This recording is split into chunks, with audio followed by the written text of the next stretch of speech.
Welcome to Kaleshwaram TV. Jayashankar Bhupalpally జిల్లా మహముత్తరం మండలంలోని రెడ్డిపల్లి గ్రామ పంచాయతీ సర్పంచ్గా సగులం అనసూయ నరసింహ, కాంగ్రెస్ పార్టీ ఐటీ మంత్రివర్యులు దుద్దిళ్ల శ్రీధర్ బాబు, టీపీసీసీ ప్రధాన కార్యదర్శి దుద్దిళ్ల శ్రీనుబాబు ఆదేశాల మేరకు కాంగ్రెస్ పార్టీ నుండి రెడ్డిపల్లి గ్రామంలో అధిక మెజారిటీతో ఘన విజయం సాధించారు.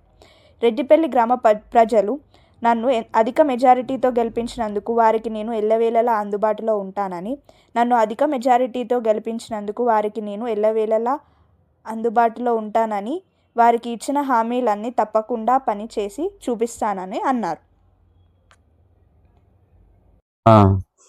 నా పేరు సత్యము, అల్లుడు నరసింహ అనసూయ మా బిడ్డ. రెడ్డిపల్లి గ్రామ పంచాయతీ నుంచి మహముత్తరం మండలం భూపాల్పల్లి జయశంకర్ జిల్లా మా ఊరు రెడ్డిపల్లి. ఇక్కడ నుంచి మా నరసింహ ఇచ్చిన హామీలు అనసూయ గారు గెలిచిండు, అల్లుడు బిడ్డ. అయితే ఫస్ట్ గెలిచిన తర్వాత గ్రామ ప్రజలకు ఒప్పుకున్న ఒకటి ఏంటంటే రోడ్డు ఎడల్పు చేయడం, డ్రైనేజ్ కాలువ తీయించడం, ఐండ్ బోరు, తర్వాత ఒక ట్యాంక్ కట్టియడం. ఇక మా శ్రీధరరావు సారు పైన ఉన్నాడు కాబట్టి అది ఇచ్చిన ప్రతి అభివృద్ధిని గ్రామ ప్రజలకు ఖచ్చితంగా మేము చేయడానికి సిద్ధంగా ఉన్నాం.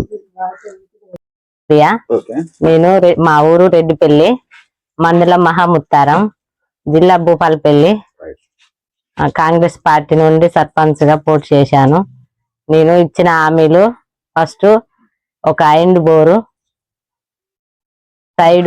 సైడ్ కాల్వలు, రోడ్డు ఎడల్పు, ఒక ట్యాంక్ కట్టిస్తానని ఒప్పుకున్నా. ఇంకేంటి, పింఛని లేని వాళ్ళకు పింఛని పెట్టిస్తామన్నాం. పింఛని పక్క ఊరికి పోయి వచ్చుడు, అందుకని ఇక్కడ వరకు రప్పిస్తామని ఒప్పుకున్నాము.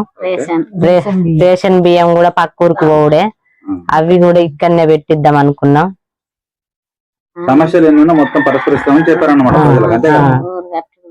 ఊరు కట్టడం అంతే కదా, ఊరు కట్టాం గానీ నీళ్ళ ట్యాంక్, నీళ్ళకు కూడా బాగానే ఇబ్బంది. వాళ్ళు కొత్తూరు నుండి వచ్చుడు, నీళ్ళకి ఇబ్బంది. కరెంట్ ఉంటేనే నీళ్ళు ఇక్కడ, లేకపోతే అందుకనే ఐండ్ బోర్ ఒప్పుకున్నాం. మిమ్మల్ని సర్పంచ్ గా గెలిపించినందుకు మీ గ్రామ ప్రజలకు మీరు ఇచ్చే సందేశం ఏంటి? మా గ్రామ పెద్దలకు,